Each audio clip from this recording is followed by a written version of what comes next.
بسم اللہ الرحمن الرحیم۔ شیطان انسان کو جن راہوں سے گمراہی کی طرف لے جاتا ہے ان میں جادو ذریعہ عمل ہے جسے خالصتاً شیطانی عمل قرار دیا گیا ہے۔ جادو کے لیے عربی زبان میں سحر کی اصطلاح کی جاتی ہے۔ قرآن و سنت میں سحر یعنی جادو ایسے عمل کو کہا جاتا ہے جس میں شیاطین کو خوش کر کے ان کی مدد حاصل کی گئی ہو۔ پھر شیاطین کو راضی کرنے کی مختلف صورتیں ہیں۔ کبھی ایسے منتر اختیار کیے جاتے ہیں جن میں کفر و شرک کے کلمات ہوں اور شیاطین کی مادہ سرائی کی گئی ہو جس سے شیطان خوش ہوتا ہے۔ کبھی ایسے اعمال اختیار کیے جاتے ہیں جو شیطان کو پسند ہیں، مثلاً کسی کو ناحق قتل کر کے اس کا خون استعمال کرنا یا ناپاکی اور نجاست کی حالت میں رہنا وغیرہ۔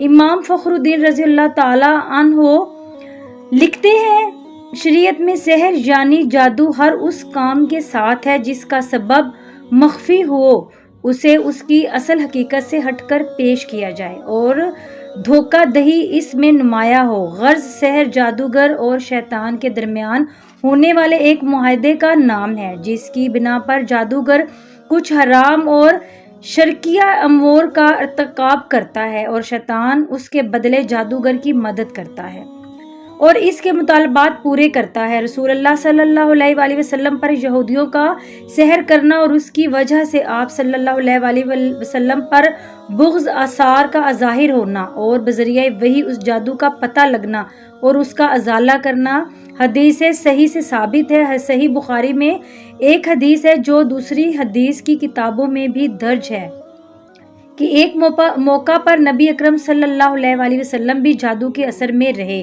حضرت زید بن ارقم سے روایت ہے کہ ایک یہودی نے نبی اکرم صلی اللہ علیہ وآلہ وسلم پر جادو کیا۔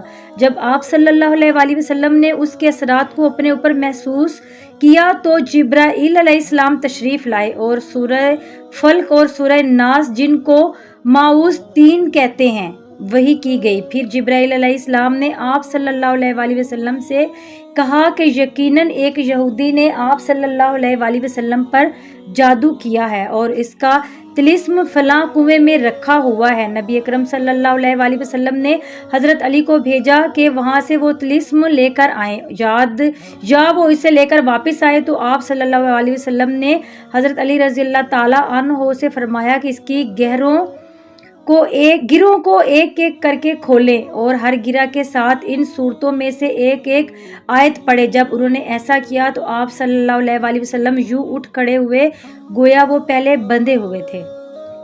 آپ صلی اللہ علیہ وآلہ وسلم نے فرمایا کہ جو شخص نجومی کے پاس جا کر اس سے کوئی بات پوچھے تو 40 دن تک اس کی نماز قبول نہیں ہوگی۔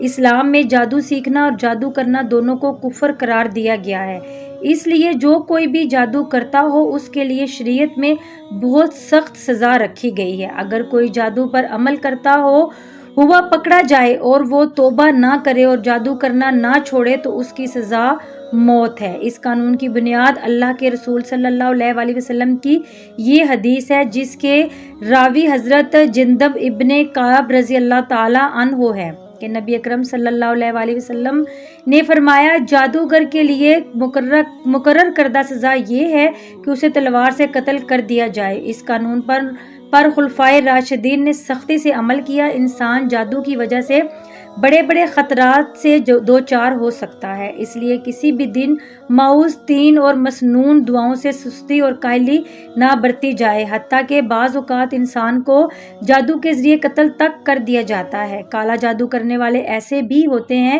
جو جیتے جاگتے انسان کو موت کی نیند سلا دیتے ہیں۔ یہ بات یقینی ہے کہ موت کا ایک وقت مقرر ہے اور وہ اسی وقت مقرر پر ہی آئے گی، لیکن جس طرح ظاہری طور پر انسان کا قتل ہو جانا سبب رکھتا اسی طرح جادو کے ذریعے بھی سبب کے درجے میں قتل کیا جا سکتا ہے۔ ازروئے شریعت کسی پر جادو کرنا یا کرانا کفر ہے اور اس کا کرنے والا اور کرانے والا دونوں دائرہ اسلام سے خارج ہے۔ اگر کسی مسلمان نے یہ عمل کیا یا کرایا تو اسے چاہیے کہ فوراً اپنے ایمان کی تجدید کرے اور اگر وہ شادی شدہ ہے تو اپنے نکاح کی بھی تجدید کرے۔ مختصر یہ کہ جادو خالصتاً ایک شیطانی عمل ہے جس سے بچنا، دور رہنا اور مکمل اجتناب کرنا ایمان اور شریعت دونوں کا بنیادی تقاضا ہے۔ جادو جب بھی کسی انسان پر ہوتا ہے تو اس کی واضح علامات ہوتی ہیں، بہت کم ہی ایسا ہوتا ہے کسی پر جادو ہو اور اس میں کوئی علامت بھی نہ پائی جائے۔ یاد رہے کہ یہ علامات بکثرت بار بار ظاہر ہوتی ہیں۔ جادو کی علامات ہر مرحلے میں مختلف ہوتی ہیں۔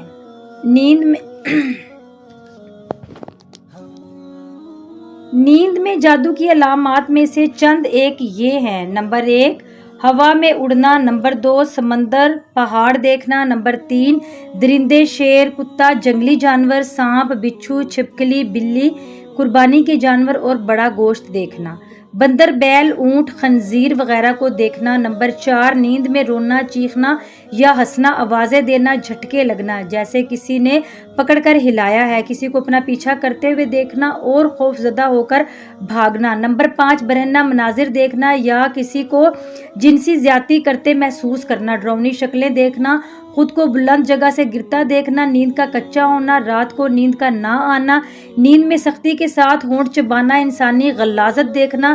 نمبر 6، قبریں، مردے دیکھنا، کھنڈرات میں خود کو دیکھنا، ویران جگہوں پر دیکھنا، اونچے، لمبے یا چھوٹے قد کے سیاہ رولے دیکھنا، جاگنے کے بعد خواب بھول جانا۔ نمبر 7، سوتے میں دیکھنا کہ اسے کوئی چیز کھلائی جا رہی ہے اور جاگنے کے بعد اس کو محسوس کرنا کہ کچھ کھایا ہے۔ نمبر 8، عیسائیوں کے گرجے، صلیب کے نشان اور پادری وغیرہ یا کسی مخصوص دین کے شعار دیکھنا۔